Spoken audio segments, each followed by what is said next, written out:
Wall Street Journal does an article titled Compensation or Culture. The best managed companies lean into both.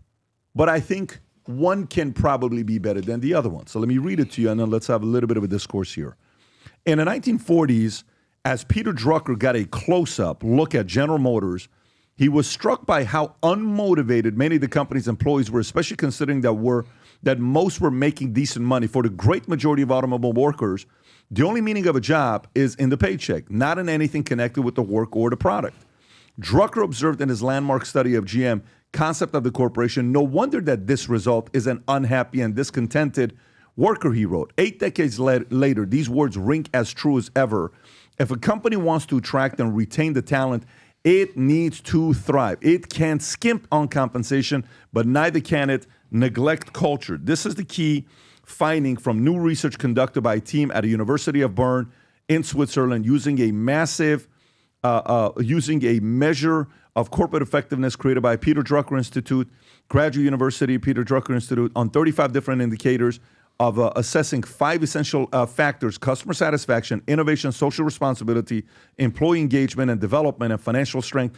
Companies compared in each of these 5 areas, as well as their general effectiveness, through standardized scores with a range of 0 to 100 and a mean of 50. Drucker defined effectiveness as doing the right things well. Tom, what's more important, culture or comp?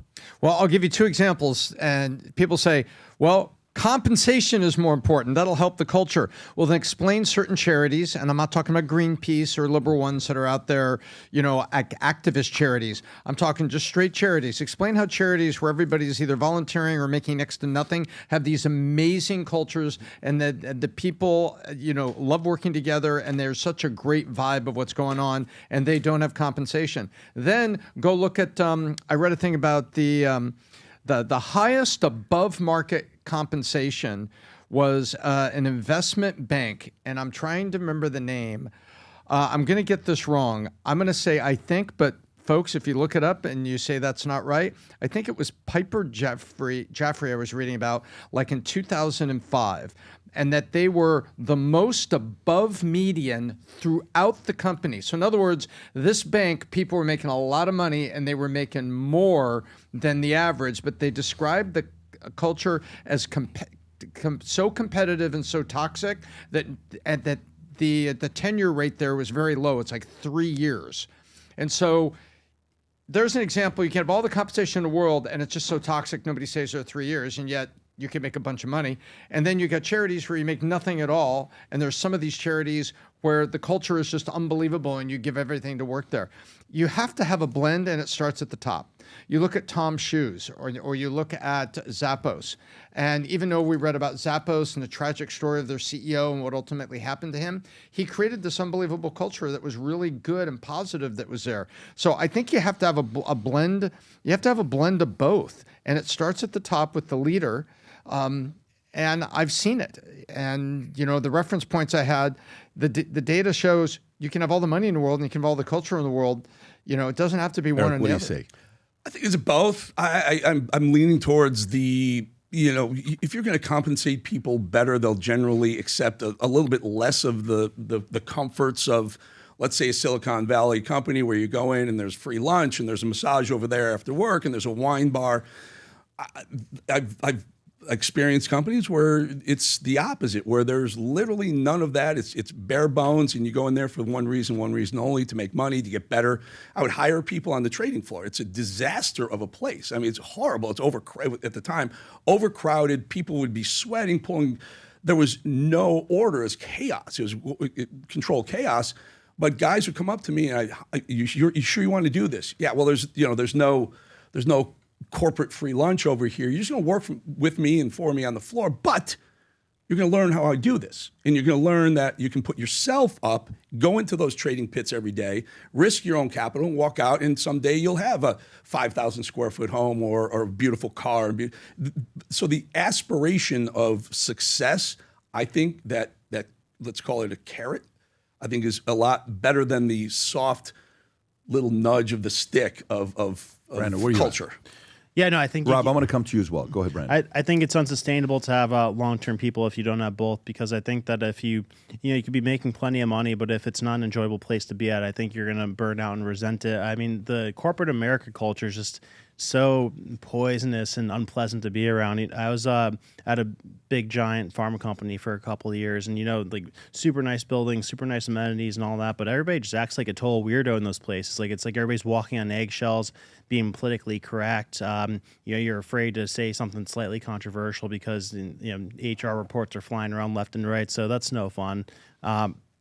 And the right culture, like the startup type of culture, is so enjoyable and fun, and you create memories and everything. So, of course, money's you have to make a good amount of money to be happy at a job, but also the culture. You can't have an enjoyable workplace without a good culture. Is this shifting, Patrick? I mean, maybe people my age who remember stock market crashes. I had parents who experienced the economic recessions, depressions. So we kind of ingrained in our childhood as well, it's important to be successful.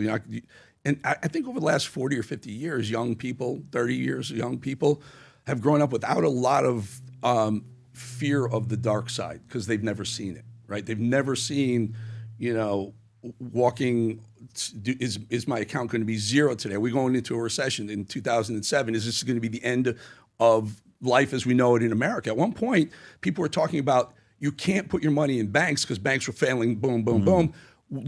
Let me get my cash and stick it under my mattress. Those things stay in your mind. So if you're 20 or 25 years old, maybe you don't have that risk of, hey, I could be broke. Or I don't know what it's like to be broke. I'm not going to ever be broke. Life is never. And so you push for the more cultural things surrounding you when you go to work, rather than I want to make sure I have enough money so I never go back to broke world. There hasn't been a job shortage lately, it feels like. There hasn't been a big situation where there's like a high unemployment rate and people couldn't get jobs, right? So like that, I think that is a point. Yeah, so the fear of that existing isn't there, especially during COVID. If you remember, guys are like, if you don't give me this, I want to work from home 2 times a week, and you need to give me 3 times, and I'll open if you don't, I'm going to leave you to this. So that kind of happened, but then it's back to normalcy a little bit right now. But Rob, what would you say about this? I think culture is more important, because if you guys are all pushing towards the same idea, then eventually the money will come. But it starts with culture. I tend to agree with you because, I've ran a 1099 company only and a W-2 company only. Like right now, everything in Lion Holding is W-2, benefits, 401ks, all the stuff that we're having. We're going to make some big announcements on the first week of January. Culture versus comp. Comp is very important. You got to make sure guys are making the right kind of money to be happy about it. But if I work, like I went to a company one time, Iron Mountain. It was an office in Newport Beach or Anaheim, and I went in and they brought me in as a speaker, and I'm going around. I'm just looking at everybody. I'm like, the energy was so off.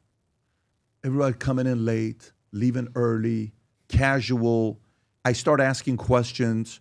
What is the vision of the company? Where do you guys want to go? What are you guys going to take over? Give me what the competition is. Who is the enemy? No, we're just a very collaborative type of place. We're our leaders bulletin in the office. Who is 7th place? Who is 12th place? We don't want to be competitive because competitiveness leads to combativeness. No, it doesn't. How do you run a sales office without a leaders bulletin? Who is number 2? Tell me who didn't make the top 10. Tell me who's number 1 for the last 3 months in a row. Tell me who's whooping everyone's ass. Who is the person that's kicking everyone's tail that maybe doesn't have the biggest personality, that works the hardest, comes in the latest, comes in the earliest, leaves the latest, comes in and works on the weekends for themselves because they're running their own business? Who has got the best story? No, that's too much competition. I said, listen, you guys don't need me. I can't help you. There's nothing I can do with this environment. And then you saw a couple guys are like, well, what do we do? I said, sell me the vision. You come up here, sell me the vision why I should work here. Right now, if you were hiring somebody like, I would never want to work for your company. I would never want to be here. I would never want to do anything here. I go to lunch break and I see what's in their kitchen and all the stuff that they have. I'm like, what a boring, flipping place to be. Then you go work at a company or for a group of people that they're going places. The energy is just there. It's a little edgy, not for everybody. It's like, oh my God. Something's going on over here. These people are up to something very, very unique. And then you have that in place. and then the company starts making money. And then when the company starts making money, then you get salary, bonus, LTIP, equity, dividends. Then all of a sudden, 5, 10, 15 years later, a guy that maybe wasn't as qualified as the other 18 people you hired, he's now running a business unit. He's a multimillionaire, got a great life, hasn't thought about money for a long time. And how did that happen? So if you can find a way to mix the two together, but I do agree with Rob, I think culture comes first, and culture will attract the right people to be with you long term. And there's something very, very special if you can pull off both of them together. Gang, before we get into it, two things. Number one, see this shirt I'm wearing with the Valuetainment logo here and the future looks bright? I have probably 30 shirts in my closet. My wife says, babe, these shirts are my favorites. When you wear them once, okay, you're going to see how it feels, how smooth it is. You're going to feel like someone's hugging you all day, telling you how awesome you are, okay? If you haven't yet ordered, I think some of the sizes are gone, but we do still have some left. This is the business show that we're talking about here. You got them in white with the gold logo, Future Looks Bright, on the bottom of the shirt. You got them in black, which looks great, and you got them in blue. Black goes with gold, and we have the blue as well. You may as well order all three of them if you are somebody that's in business and you're regularly wearing business shirts.